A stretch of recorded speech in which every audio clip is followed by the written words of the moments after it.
विद्यार्थी मित्रांनो, नमस्कार सगळ्यांना. समर्थ अकॅडमी कळम या युट्यूब चॅनलवर आपल्या सगळ्यांचं सहर्ष स्वागत. तसेच समर्थ अकॅडमी या ऍप वरती सुद्धा आपल्या सर्वांचं स्वागत. आपण इयत्ता 8वीच्या वर्गातील NMM साठीचा नागरिकशास्त्र या विषयाचा पहिला पाठ बघणार आहोत. त्याच्यामध्ये पहिल्या पाठाचं नाव आपले आहे संसदीय शासन पद्धतीची ओळख. 8वी NMM साठी आपण व्हिडिओ बनवत आहोत, जी की परीक्षा पास झाल्याच्या नंतर मंथली 1000 रुपये शिष्यवृत्ती तुम्हाला भेटणार आहे. म्हणजे वर्षाचे 12,000 रुपये भेटणार आहेत आणि वर्षाकाठी हे एकूण 12,000 असे 4 वर्षापर्यंत 48,000 रुपये स्कॉलरशिप इयत्ता 8वीच्या वर्गांसाठी आहे. आणि ही जर परीक्षा पास झाली तर आपल्याला ही स्कॉलरशिप भेटू शकते. राहिला प्रश्न मराठा या समाजासाठी. मराठा या समाजासाठी जरी मार्क कमी पडले तरी शिष्यवृत्ती आपल्याला सारथीच्या माध्यमातून भेटणार आहे, ज्याचा की कट ऑफ 72 मार्काचा असेल. 180 पैकी 72 जरी मार्क आपल्याला पडले तर आपल्याला सारथी नावाची शिष्यवृत्ती आपल्याला चालू होईल. मला वाटतं जवळपास 48,000 NMM साठी आहेत आणि 38,000 38,500 रुपये आपल्याला सारथी म्हणून भेटणार आहे. म्हणजे एकूण 40% आपल्याला पास हा मराठा समाजासाठी असणार आहे. आणि इतर सर्व समाजांसाठी NMMS नावाची परीक्षा असते, ज्याचं की उत्पन्न हे 3.5 लाखापेक्षा कमी पाहिजे अशा लोकांसाठी किंवा अशा विद्यार्थ्यांसाठी ही परीक्षा देता येईल. आणि त्याचाच अभ्यास म्हणून त्याच परीक्षेच्या अनुषंगाने आपण इतिहासाचा पूर्ण सिरीज कंप्लीट केलेली आहे. आपल्या युट्यूब चॅनलवरती ती आपल्यासाठी उपलब्ध आहे. त्यानंतर आपण आता नागरिक शास्त्रासाठीचा आपण पहिलं प्रकरण बघणार आहोत. त्या प्रकरणाचं आपल्याकडे नाव आहे भारतीय शासन किंवा संसदीय शासन पद्धतीची ओळख. नेमकं मित्रांनो, या प्रकरणामध्ये आपल्याला कशा कशाचा अभ्यास करायचा आहे, नेमकं याच्यामध्ये आपल्याला पाहायचंय काय, संसदीय शासन पद्धती काय, अध्यक्षीय शासन पद्धती काय, नेमकं संसद आपण एकूण 6 प्रकरण आहे, त्याच्यापैकी पहिल्या प्रकरणामध्ये आपल्याला एक ओव्हरऑल तोंड ओळख करून घेतलेली आहे. मग याच्या माध्यमातून मग आपल्याला ही संसद तयार झाली, पण हे संसद तयार होण्यासाठी भारतीय संविधानाचं योगदान काय आहे, या संविधानामध्ये संसदेच्या विषयी तरतूद नेमकी कुठं आहे, कोणत्या कलमामध्ये आहे, कोणत्या प्रकरणामध्ये आहे, कोणत्या भागामध्ये आहे, कोणत्या परिशिष्टामध्ये आहे, या सर्व गोष्टीचा अभ्यास आपल्याला या प्रकरणामध्ये करून घ्यायचा आहे. तर चला आपण चालू करूया पहिल्यांदा. मग आता याच्यामध्ये आपल्याला पहिल्यांदा दिलेली जी काही स्लाइड आहे, तत्पूर्वी आपल्याला भारतीय संविधान आहे, मग संसदीय शासन पद्धती संविधानामध्ये आहे. मात्र या संविधानाची एक बेसिक माहिती म्हणून, संविधानाची एक थोडीशी तोंड ओळख म्हणून आपण काही मुद्दे याच्यावरती स्लाइडवरती घेतलेले आहे, त्याच्याबद्दल आपण अभ्यास करूया. मित्रांनो, आपल्यालाही बघा भारतीय संविधान दिलेलं आहे. या संविधानाचा अभ्यास करत असताना आपल्याला याच्यामध्ये काय बघायचंय, तर तत्पूर्वी सुरुवातीला आपण भारतीय संविधान हे लागू कधी झालं, तर ते संविधान लागू झालेलीची आपल्याला तारीख पाहिजे. ते संविधान आपल्याला कधी लागू झालेलं असेल, तर ते संविधान लागू झालेलं आहे आपल्याला 26 नोव्हेंबर 1949 ला भारतीय संविधान आपण काय केलं, स्वीकृत केलेलं आहे. एवढं लक्षात ठेवा, काय केलं, स्वीकृत केलेलं आहे 26 नोव्हेंबर 1949 ला हे संविधान आपण स्वीकारलं. मात्र याची खरी अंमलबजावणी 26 जानेवारी 1950 पासून चालू झाले, जे की आपण गणराज्य दिवस म्हणून साजरा केला जातो, जो की आपण प्रजासत्ताक दिवस म्हणून साजरा केला जातो. तो दिवस साजरा करण्यामागचा उद्देश की भारतीय संविधानाची अंमलबजावणी तेव्हापासून चालू झालेली होती आणि ते अंमलात सुद्धा आलेलं आहे.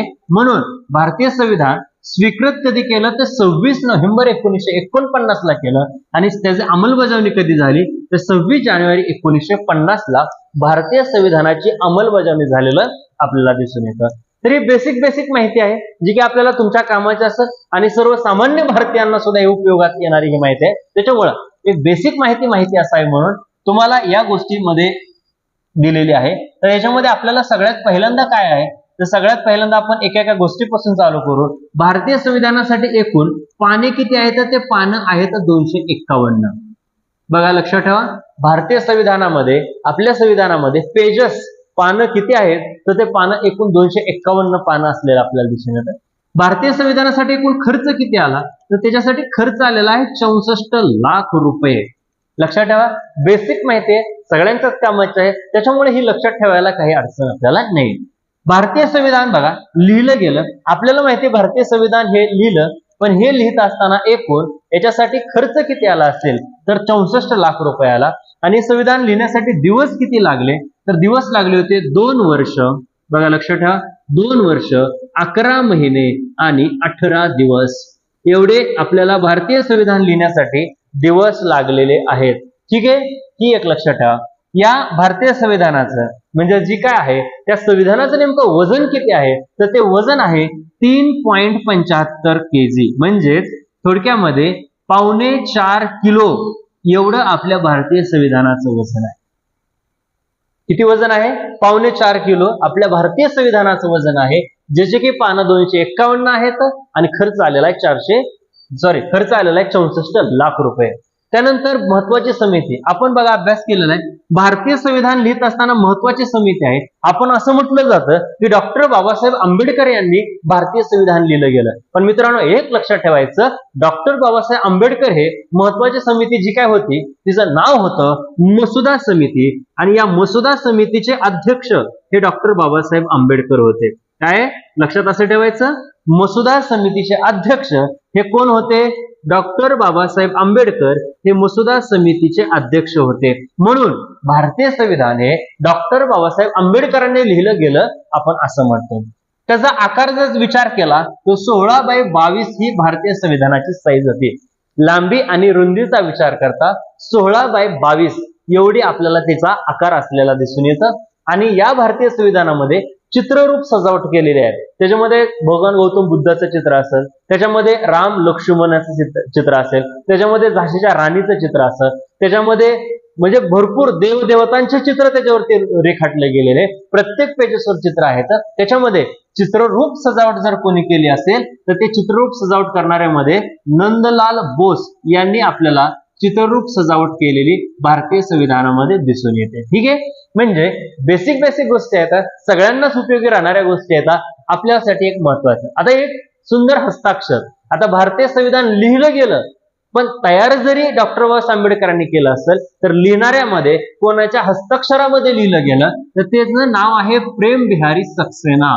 लक्षात ठेवा, त्यांचं नाव काय आहे? प्रेम बिहारी सक्सेना. हे त्यांच्या हस्ताक्षरामध्ये हे संविधान लिहिलं गेलेलं आहे. लक्षात राहिलं? या बेसिक माहितीसाठी आपल्याला संसदीय शासन पद्धती पाहिजे, पण तत्पूर्वी भारतीय संविधान लिहित असताना आपण जवळपास 60 देशाचा अभ्यास केलाय. प्रत्येक देशाकडून काही ना काही कोणती ना कोणती तरी गोष्ट आपण स्वीकारलेली आहे, पण याच स्वीकारलेल्या गोष्टीमध्ये याच भारतीय संविधानामध्ये कोणती गोष्ट स्वीकारली आहे असं जर आपल्याला दिसून आलं तर याच्यामध्ये स्वीकारलेलं आहे. तत्पूर्वी एक गोष्ट लक्षात ठेवा, स्वीकारलेल्या गोष्टीमध्ये आपण काय स्वीकारलं तर आपण स्वीकारलेलं आहे संसदीय शासन पद्धती. बरोबर आहे, संसदीय शासन पद्धती ही आपण कोणत्या देशाकडून स्वीकारलं तर हे आपण स्वीकारलेलं आहे ब्रिटिश या देशाकडून, म्हणजे इंग्लंड या देशाकडून आपण संसदीय शासन पद्धतीचा स्वीकार केला.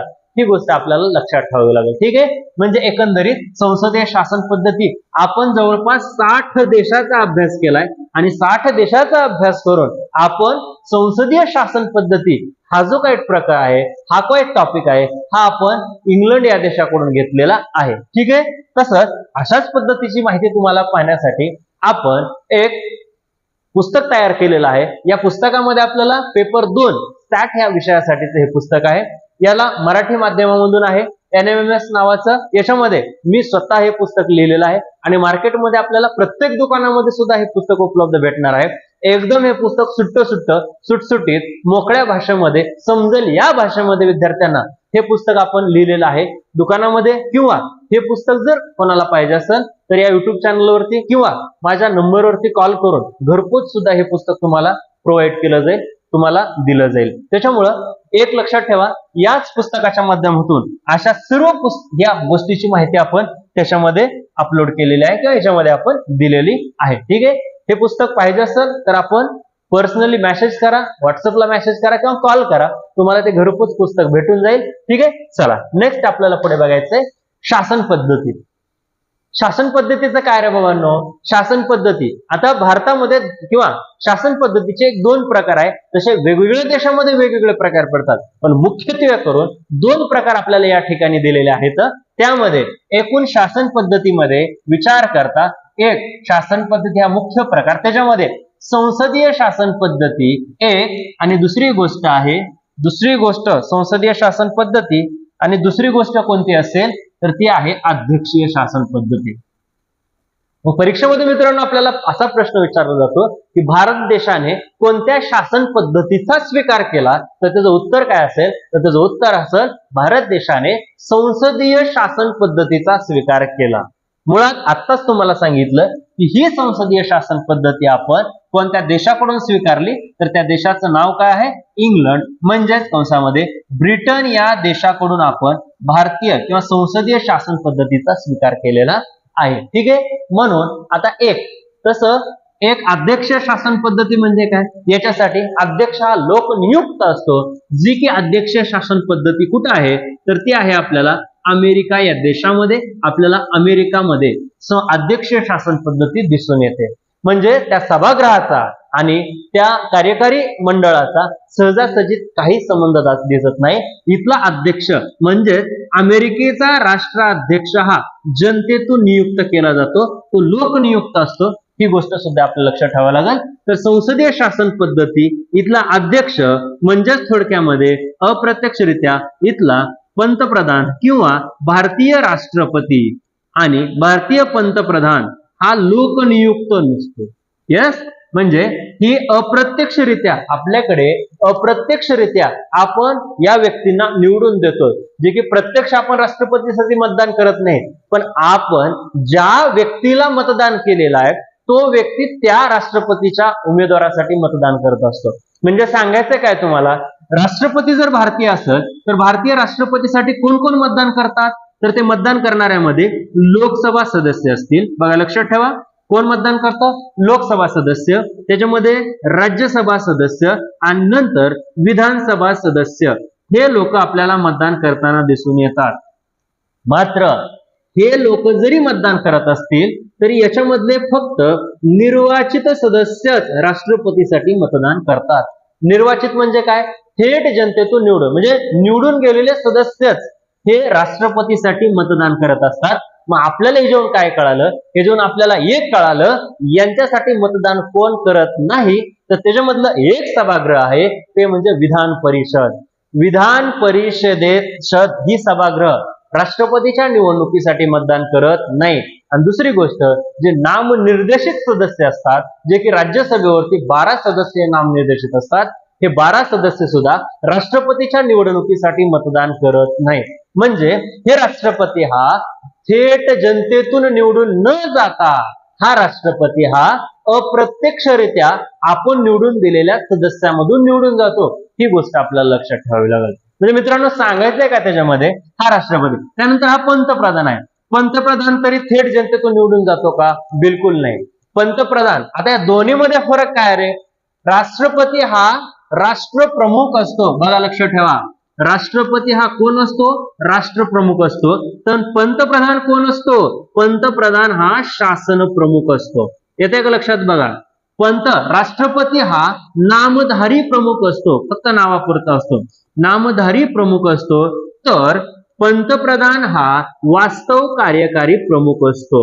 वास्तव कार्यकारी प्रमुख हा कोण असतो, तर वास्तव कार्यकारी प्रमुख असतो पंतप्रधान. आणि नामधारी प्रमुख कोण असतो, तर तो असतो राष्ट्रपती.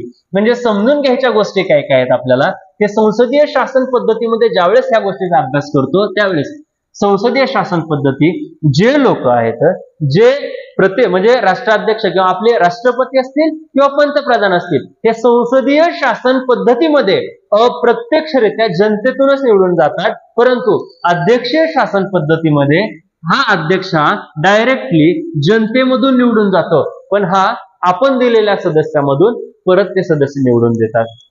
म्हणून लक्षात असं ठेवायचं, हा शासन प्रमुख कोण, पंतप्रधान असतो. वास्तव कार्यकारी प्रमुख कोण, पंतप्रधान असतो. का प्रमुख असतो, कारण पंतप्रधान किंवा त्याच्या मंत्रिमंडळाने दिलेला सल्ला हा राष्ट्रपतीला बंधनकारक असतो. लक्षात ठेवा, काय म्हटलं, परत एकदा ऐका, पंतप्रधानाने किंवा त्यांच्या मंत्रिमंडळाने दिलेला सल्ला हा राष्ट्रपतीसाठी बंधनकारक असतो. म्हणून हा पंतप्रधान हा शासन प्रमुख असतो. शासनाचा प्रमुख पंतप्रधान, तर राष्ट्राचा म्हणजे देशाचा प्रमुख कोण असेल, तर तो असेल राष्ट्रपती असेल. ठीक आहे. त्याच्यामुळं संसदीय शासन पद्धतीमध्ये आपल्याला या पद्धतीनं माहिती पाहता येऊ शकते. ठीक आहे. चला नेक्स्ट आपल्याला काय दिलेलं याच्यामध्ये बघा, शासन पद्धतीच्या वैशिष्ट्याचा अभ्यास करत असताना सुरुवातीला आपल्याला संसदीय आणि अध्यक्षीय शासन पद्धतीच्या माध्यमातून नेमकं संसद म्हणजे काय, संसदेमध्ये कोण कोण असतं, कायदे मंडळ म्हणजे काय, कायदे मंडळामध्ये कोण कोण असतं आणि कार्यकारी मंडळामध्ये कोण कोण असतं, फक्त आपल्याला हे बेसिक आणि छोट्या छोट्या गोष्टी माहित असणं गरजेचं आहे. तत्पूर्वी संसदेमध्ये कोण कोण येतं, संसदेमध्ये राष्ट्रपती असतो, संसदेमध्ये लोकसभा, संसदेमध्ये कोण असेल, त्याच्यामध्ये असेल राज्यसभा, बरोबर आहे. पण कायदे मंडळ म्हणजे काय रे बाबांनो, कायदे मंडळ याचा अर्थ कायदे तयार करणारी संस्था, कायदे तयार करणारी संस्था म्हणजे काय झालं, कायदे मंडळ झालं, बरोबर आहे. मग कायदा तयार कोण करतं रे, कायदा तयार करतं लोकसभा आणि राज्यसभा. लक्षात ठेवा, आपली शासन पद्धती एकूणमेकावरती डिपेंड आहे. मुळामध्ये लक्षात ठेवा, संसद आपला कायदा तयार करणारी संस्था म्हणजे कायदे मंडळ. यस, मग कायदा तयार कोण करतं, लोकसभा आणि राज्यसभा. आणि तयार केलेला कायदा अंतिम मंजुरीसाठी कोणाकडे जातं, तर तो जातो राष्ट्रपतीकडे. कोणाकडे जातो, राष्ट्रपतीकडे. मात्र राष्ट्रपतीला सल्ला बंधनकारक कोणाचा आहे, राष्ट्रपतीला सल्ला बंधनकारक आहे पंतप्रधानाचा. पंतप्रधानाचा सल्ला राष्ट्रपतीस बंधनकारक असतो. ती 42 आणि 44व्या घटना दुरुस्तीनुसार आपल्याला ही माहिती लक्षात ठेवावी लागेल. मग कायदे तयार करणारी संस्था ही आहे. मग याने ही राष्ट्रपती स्वाक्षरीनिशी कायदा म्हणजे कायदे मंडळामध्ये लोकसभा आणि राज्यसभा. तर कार्यकारी मंडळामध्ये कोण येतं, कार्यकारी मंडळामध्ये पंतप्रधान व त्याचं मंत्रिमंडळ. पंतप्रधान व त्याचे मंत्रिमंडळ हे कशामध्ये येतं रे, हे येतं कार्यकारी मंडळामध्ये. मग एक तुम्हाला प्रश्न पडला असं की पंतप्रधान आणि त्याच्या मंत्रिमंडळाची निवड कोण करतं. लक्षात ठेवा, पंतप्रधानाची निवड कोण करतं, पंतप्रधानाची निवड अप्रत्यक्षरित्या राष्ट्रपती करतो. का, कारण लोकसभेमध्ये ज्या पक्षाचं बहुमत आलं असेल अशा पक्षाचा नेता हा पंतप्रधान पदावरती होतो. मग या पंतप्रधानाची निवड ज्या पक्षाला बहुमत आलंय अशा व्यक्तीची निवड, ज्याला की त्यांचा पाठिंबा आहे, त्या सदस्यांचा पाठिंबा आहे, अशा व्यक्तीची निवड कोण करतं, पंतप्रधान निवड कोण करतं, राष्ट्रपती करतो. आणि राष्ट्रपती पंतप्रधानाची निवड केल्याच्या नंतर पंतप्रधानाच्या सल्ल्याने, लक्षात ठेवा इकडे बघा, पंतप्रधानाच्या सल्ल्याने त्याच्या मंत्रिमंडळाची निवड केली जाते. येतंय का लक्षात. आणि मंत्रिमंडळाची सदस्य संख्या ही किती असावी, तर मंत्रिमंडळाची सदस्य संख्या ही लोकसभेच्या 15% असावी. पण कोणासहित, तर ते पंतप्रधानासहित. ह्या गोष्टी सुद्धा लक्षात ठेवा, कारण परीक्षेमध्ये असाच प्रश्न पाठीमागे येऊन गेलेला आहे. त्याच्यामुळं पंतप्रधानाची निवड कोण करतं, राष्ट्रपती करतो. आणि पंतप्रधानाच्या सल्ल्याने मंत्रिमंडळाची निवड कोण करतं, राष्ट्रपतीच करतो. म्हणून एक वाक्य लक्षात ठेवायचं, वैयक्तिक मंत्री हा राष्ट्रपतीच जबाबदार असतो. परत एकदा ऐका, वैयक्तिक मंत्री हा राष्ट्रपतीच जबाबदार असतो. मात्र एक लक्षात ठेवायचं, मंत्रिमंडळ हे पंतप्रधानाला जबाबदार असतं. पंतप्रधानाने जर राजीनामा दिला तर पूर्ण मंत्रिमंडळाचा राजीनामा गृहीत धरला जातो. पण पंतप्रधानांनी त्यांचं मंत्रिमंडळ काम कुठपर्यंत करू शकतं, जोपर्यंत लोकसभेचा विश्वास पंतप्रधान आणि त्याच्या मंत्रिमंडळावरती असतो तोपर्यंतच पंतप्रधान आणि त्याचं मंत्रिमंडळ काम करू शकतं. मात्र पंतप्रधानाने जर राजीनामा दिला तर पूर्ण मंत्रिमंडळ बरखास्त होतं. ही सुद्धा गोष्ट आपल्याला लक्षात ठेवावी लागते. मात्र पुढची गोष्ट जर आपल्याला थोडंसं बघायचं असलं, राष्ट्रपतीला पंतप्रधानाचा सल्ला बंधनकारक आहे, मान्य. पण केव्हा बंधनकारक आहे, जेव्हा लोकसभेचा विश्वास पंतप्रधान आणि त्याच्या मंत्रिमंडळावरती असेल तेव्हा पंतप्रधानाने राष्ट्रपतीला दिलेला सल्ला हा बंधनकारक आहे. मात्र लोकसभेचा विश्वास गमावलेल्या पंतप्रधानानं, व्यवस्थित लक्षात ठेवा, काय म्हणतोय, लोकसभेचा विश्वास गमावलेल्या पंतप्रधानाने दिलेला सल्ला राष्ट्रपतीला बंधनकारक कधीच नसतो. मग बंधनकारक कधी असतो, जोपर्यंत लोकसभेचा विश्वास आहे तोपर्यंतच. त्याच्यामुळं पंतप्रधान आणि त्याचं मंत्रिमंडळ याची निवड कोण करतं, तर ते करत असतात राष्ट्रपती. आणि राष्ट्रपतीला पदावर बसवायला लोकसभा, राज्यसभा आणि विधानसभा यांचे फक्त आणि फक्त निर्वाचित सदस्य ह्या व्यक्तींची निवड केली जाऊ शकते. त्याच्यामुळं कायदा तयार करणारी संस्था म्हणून कायदेमंडळ ही एक लक्षात ठेवायचं. आणि केलेला कायदा योग्य आहे की अयोग्य आहे ही तपासण्याचा अधिकार जर कोणाला असेल तर ती आहे न्याय व्यवस्था. ठीक आहे, म्हणून लक्षात असं ठेवायचं याच्या खाली न्याय व्यवस्था. मग बघा, संसदेने केलेला कायदा, परत एकदा लक्षात ठेवा, संसदेने केलेला कायदा राष्ट्रपतीच्या स्वाक्षरीने त्याचा कायदा होतो, त्याचं घटना दुरुस्ती होते. पण पंतप्रधानाने दिलेला सल्ला राष्ट्रपतीला पण बंधनकारक असतो. पण या गोष्टी लक्षात ठेवायचं, संसदेनं तयार केलेला कायदा, संसदेनं तयार केलेला कायदा तपासण्याचा अधिकार जर कोणाला असेल तर तो अधिकार आहे न्याय व्यवस्थेला, तो अधिकार आहे सर्वोच्च न्यायालयाला. म्हणून कधी कधी आपले वाद असे निर्माण होतात. आपल्या पुस्तकामध्ये असं दिलेलं असतं, संसद श्रेष्ठ आहे की न्याय व्यवस्था श्रेष्ठ आहे. मग संसद श्रेष्ठ की न्याय व्यवस्था श्रेष्ठ, ज्यावेळेस त्यांचे उच्चतेनुसार दर्जानुसार जर ठरवण्याचा अधिकार आलाच तर दोन्ही गोष्टी एकमेकावरती अवलंबून आहेत, हे पहिलं लक्षात ठेवावं लागणार आहे. का? त्याचं कारण असं आहे, संसदेच्या राष्ट्रपतीचा किंवा राष्ट्रपतीची निवड किंवा राष्ट्रपतीला शपथ कोण देतं तर सर्वोच्च न्यायालयाचा सरन्यायाधीश देतो. लक्षात ठेवा व्यवस्थित, राष्ट्रपतीला शपथ कोण देतं तर सर्वोच्च न्यायालयाचा सरन्यायाधीश शपथ देतो. आणि सर्वोच्च न्यायालयाच्या सरन्यायाधीशाला शपथ कोण देतं तर राष्ट्रपती शपथ देत असतो. त्याच्यामुळं दोघही बॅलन्सिंग आहेत. मात्र 51 नंबरचा कलम किंवा 50 नंबरचा कलम आपल्याला असं सांगतं, आंतरराष्ट्रीय म्हणजे न्याय व्यवस्था आणि कार्यकारी मंडळ एकमेकांपासून अलग हे भारतीय संविधानामध्येच दिलेलं आपल्याला दिसून येतं. त्याच्यामुळं कार्यकारी मंडळ म्हणजे संसदेनं केलेला कायदा योग्य की अयोग्य हे तपासण्याचा अधिकार आपला न्याय व्यवस्थेला आहे. आणि न्याय व्यवस्थेमध्येच परत जर न्याय व्यवस्थेनं त्याला जर योग्य दिलं तर तो त्याचा आपल्याला कायदा झालेला दिसून येतो, त्याचा आपल्याला घटना दुरुस्ती झालेली दिसून येतात. पण तत्पूर्वी आपल्याला एक गोष्ट आपण इथं असं लक्षात ठेवायला लागेल की याच्यामध्ये भारतीय संविधानामध्ये कलमांचा विचार करता जवळपास 395 कलम असलेले आपल्याला दिसून येतात. पण आता सध्याच्या घडीला जवळपास भरपूर साऱ्या 106 107 पर्यंत घटना दुरुस्त्या झालेल्या आहेत आणि कलमांची संख्या ही 470 पर्यंत पोहोचलेली आहे. पण भारतीय संविधानाच्या मूळ चौकटीमध्ये आपल्याला बदल करण्याचा अधिकार नाही, हे पण लक्षात गोष्ट ठेवणं गरजेचं आहे. त्या मूळ चौकटीमध्ये आपण घटना दुरुस्ती करून सब कलम ऍड केलं जाऊ शकतं, जसं की 16(1), 16(2), मूळ 16 तर आहे. मूळ 16 कलम आपल्याला काय सांगतं? कायद्यापुढे समानता, समानतेची संधी आणि भेदभावाचा अभाव अशा पद्धतीचे कलम आपल्याला दिले असतात. समानतेची संधी या कलमावर यावेळी आपण ज्यावेळेस येऊन थांबतो त्यावेळेस त्याच्यामध्ये 16 मध्ये समानतेची संधी म्हणजे वंश, जात, धर्म याच्यानुसार भेदभाव केला जाणार नाही असं म्हटलं जातं. परंतु आपण आरक्षणाचा मुद्दा ज्यावेळेस येतो त्यावेळेस एससी साठी आरक्षण, ओबीसी साठी आरक्षण, परत आपण एससीबीसी साठी एक प्रवर्ग वेगळा केला ही 16 मध्ये. मग असं 16 कलमामध्ये बदल करता येत नाही, म्हणजे समानतेच्या संधीमध्ये बदल करता येत नाही.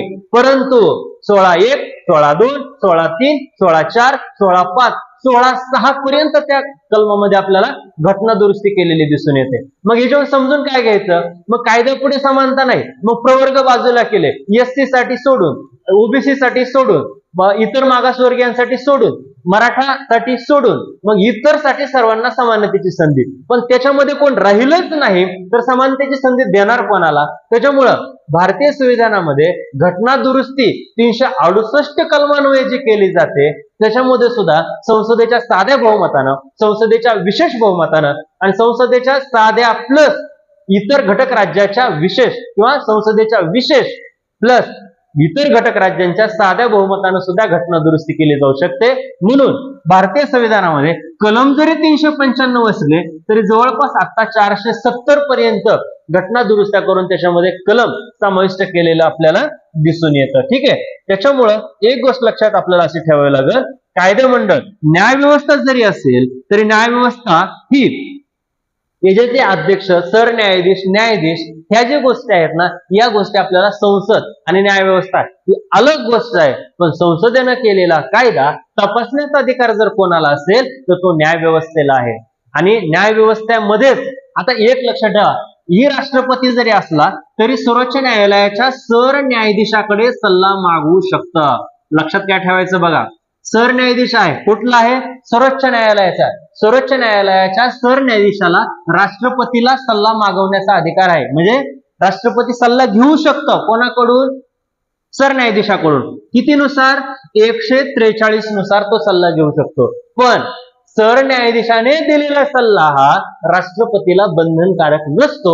ही सुद्धा गोष्ट आपल्याला लक्षात ठेवावी लागणार आहे. त्याच्यामुळं संसदीय शासन पद्धतीच्या वैशिष्ट्याचा अभ्यास करत असताना त्याच्यामध्ये संसदेचा रोल काय, कायदेमंडळाचा रोल काय, कार्यकारी मंडळाची भूमिका काय आणि न्याय व्यवस्था काय, याचा सुद्धा अभ्यास आपल्याला या पद्धतीने करणं गरजेचं आहे. ठीक आहे, चला आता याच्यामध्ये आलोत आपण. याच्यामध्ये आपल्याला बघायचं काय, कार्यकारी मंडळ काय आणि कायदे मंडळ काय. आत्ताच आपण पाहिलं. कायदे मंडळ काय करतं, तर इथं आपल्याला असं लक्षात ठेवावं लागेल, कायदे मंडळ काय करतं, तर कायदे मंडळ हा कायदा तयार करण्याचं काम करतं. बरोबर आहे, कायदा तयार करणं. मग या कायदे मंडळामध्ये मुळात येतं कोण कोण, याच्यामध्ये येते संसद. मग संसदेमध्ये कोण कोण, आत्ताच पाहिलं, लोकसभा, राज्यसभा. आणि कार्यकारी मंडळ म्हणजे काय, पंतप्रधान. बघा लक्षात ठेवा, पंतप्रधान आणि त्याचं मंत्रिमंडळ, पंतप्रधान आणि त्याचे मंत्रिमंडळ. आता एक गोष्ट लक्षात ठेवायचं, हा कायदा, कायदे मंडळ कायदा तयार करते. लक्षात ठेवा, कायदे मंडळ काय करते, कायदे तयार करते. आणि केलेल्या कायद्याची अंमलबजावणी, लक्षात ठेवा इकडं, केलेल्या कायद्याची अंमलबजावणी, ही अंमलबजावणी कोण करतं, तर केलेल्या कायद्याची अंमलबजावणी हे कार्यकारी मंडळ करत असतं. येतंय का लक्षात बघा, केलेल्या कायद्याची अंमलबजावणी कोण करतं, तर ते करतात कार्यकारी मंडळ. आणि कायदा तयार कोण करतं, तर करते संसद. म्हणजे कायदे मंडळ कायदे तयार करतं. लक्षात ठेवा व्यवस्थित, कायदे मंडळ कायदे तयार करतं. केलेल्या कायद्याची अंमलबजावणी कोण करतं, तर ते करतं कार्यकारी मंडळ. आणि जर अंमलबजावणी होती का नाही हे तपासण्याचं काम कोण करतं, तर ते करतं न्याय व्यवस्था. म्हणजे न्याय व्यवस्थेच्या आधारे, म्हणजे न्याय व्यवस्था असं ठरवते की जर ही केलेल्या कायद्याची जर पायमल्ली होत असेल तर ही न्याय व्यवस्था कधीही तत्पर असते. म्हणून कुणावरती जरी अन्याय होत असेल, कोणावरती जरी दुजाभाव तयार होत असेल, तर हा झालेला अन्याय दूर करण्यासाठी सगळ्यात महत्वाचं कोण ठरतं, तर त्याच्यामध्ये ठरते न्याय व्यवस्था. ठीक आहे, इथपर्यंतचा गोष्ट बघा. आता पुढे संसदीय शासन पद्धती आपण का स्वीकारली भारतीयांनी, बरोबर आहे. आता लक्षात व्यवस्थित ठेवायचं, आपल्यावरती वर्चस्व कोणाचं होतं, जवळपास 150 वर्ष आपल्यावरती राज्य करणारे कोण होते, ब्रिटिश होते. आणि ब्रिटिशांमध्ये तिथं संसदीय शासन पद्धती आणि अध्यक्षीय शासन पद्धती. आपल्या भारतामध्ये सुरुवातीपासूनच संसदीय शासन पद्धतीचा अंमलबजावणी चालू होती. म्हणून ही आपण ब्रिटिश काळामध्ये कोणत्या देशाकडून स्वीकारली, तर याच्याकडून स्वीकारली. मग आता सांगितलं संसदीय शासन पद्धतीमध्ये होतं काय, सर्व लोक हे लोकनियुक्त असतात. संसदीय शासन पद्धतीमध्ये वंश परंपरेनं कोणच पुढे येत नाही. संसदीय शासन पद्धतीमध्ये प्रत्यक्ष जनतेचा सहभाग त्याच्यामध्ये झालेला दिसून येतो. आणि प्रत्येक व्यक्ती हा संसदीय शासन पद्धतीमध्ये समाविष्ट झालेला असतो. म्हणून याच्यामध्ये संसदीय शासन पद्धती आपण ब्रिटिश या देशाकडून स्वीकारली दिसून येते, राऊंड कॉन्फरन्स. मग याच्यामुळे सर्व लोकांचं समायोजन होतं, सर्व समावेशक ही पद्धती आहे. त्याच्यामुळे आपण या संसदीय शासन पद्धतीचा भारतीय देशाने स्वीकार केलेला दिसून येतो. आता अध्यक्षीय शासन पद्धती म्हणजे काय, आत्ताशीच मगा तुम्हाला म्हटलं की अमेरिका या देशानं काय केलं, अध्यक्षीय शासन पद्धतीचा स्वीकार केला. मग याच्यामध्ये होतं काय, अध्यक्षीय शासन पद्धतीमध्ये अध्यक्ष हा सुद्धा लोकनियुक्त असतो. अध्यक्ष हा सुद्धा कोण असतो, लोकनियुक्त. म्हणजे प्रति व्यक्ती अध्यक्षासाठी मतदान करणारे हे अमेरिका. म्हणून आता सध्याच्या स्थितीला अमेरिकेमध्ये 4-4 वर्षासाठी राष्ट्राध्यक्ष असतात. आणि राष्ट्राध्यक्ष हा फक्त राष्ट्र कार्यकारी मंडळ वेगळं असतं आणि तिथले हाऊस ऑफ कॉमन म्हणजे तिथले कायदे मंडळ, व्हाईट हाऊस, याच्यामध्ये काय असतं बघा, हे वेगवेगळ्या 2 बाजू आहेत. त्याच्यामुळं राष्ट्राध्यक्ष हा तिथला प्रमुख मानला जातो. कुठला, संसदीय राष्ट्राध्यक्ष. मग याच्या बाबतीत जर विचार करायचं झालं तर फ्रान्सची पद्धती वेगळी स्वीकारलेली आहे, जर्मनीनं पद्धती वेगळी स्वीकारलेली आहे. ही वेगवेगळ्या पद्धती स्वीकारण्याच्या म्हणजे अनुसार तसं अध्यक्षीय शासन पद्धतीमध्ये ही गोष्ट अध्यक्ष या नात्याने लक्षात ठेवावं लागेल. संसदीय शासन पद्धती ही आपण कोणत्या देशाकडून स्वीकारली, इंग्लंड या देशाकडून स्वीकारलेली आपल्याला दिसून येतं. तर संसदीय शासन पद्धती काय, अध्यक्ष शासन पद्धती काय, तर आपल्याला या पहिल्या प्रकरणामध्ये अशा पद्धतीने माहिती पाहता येईल. याच प्रकारचे व्हिडिओ तुम्हाला पाहिजे असतील तर समर्थ अकॅडमी कळंब या युट्यूब चॅनलला तुम्ही सबस्क्राईब करा. आणि ज्या गोष्टीसाठी हा व्हिडिओ तयार करत आहोत ती आपण 8वी NMMS साठी ऑनलाईन बॅच तयार करत आहोत आणि ती ऑनलाईन बॅच आपल्याला समर्थ अकॅडमी कळंब या ऍप वरती तुम्हाला पाहायला मिळेल. अगदी 999 रुपयामध्ये पूर्ण अभ्यासक्रम आपण त्या बॅच मध्ये दिलेला आहे आणि सुटसुटीत त्याच्यामध्ये प्रश्न उत्तर सुद्धा व्यवस्थित चांगल्या पद्धतीने आपण सोडवून घेतलेले आहेत. त्याच्यामुळं महाराष्ट्रातल्या कानाकोपऱ्यातल्या प्रत्येक विद्यार्थ्याला या बॅचचा आनंद घेता येईल आणि आपले जे टार्गेट आहे, आपली जी ठरवलेले उद्देश आहे, तो उद्देश आपण या माध्यमातून आपण पूर्ण करू शकतो आणि परीक्षेमध्ये अपेक्षापेक्षा जास्त मार्क मिळवण्यासाठी ही बॅच तुम्हाला नक्की मदतनीस म्हणून ठरेल. तोपर्यंत भेटूयात आपण पुढच्या लेक्चरमध्ये. ज्यांना इच्छुक असतील त्यांनी मला पर्सनली मेसेज केला तरी चालेल किंवा ऍप डाउनलोड करून त्याच्यावरती रजिस्ट्रेशन करून ती बॅच ऑनलाईन घेतली तरी सुद्धा काही अडचण येणार नाही. आणि जिथं कुठं अडचण येतील अशासाठी आपण आठवड्यातून एक दिवस डाऊट सेक्शन क्वेश्चन म्हणजे डाऊट सेक्शन एक लेक्चर ठेवणार आहोत. जिथं कुठं तुम्हाला अडचण येत आहे ती अडचण तुमची एक आठवड्यातून एक दिवस निरसन तिचं केलं जाईल. ठीक आहे, तर आपण भेटूयात पुढच्या लेक्चरमध्ये. तोपर्यंत थांबूयात आपण याच ठिकाणी. सर्वांना धन्यवाद.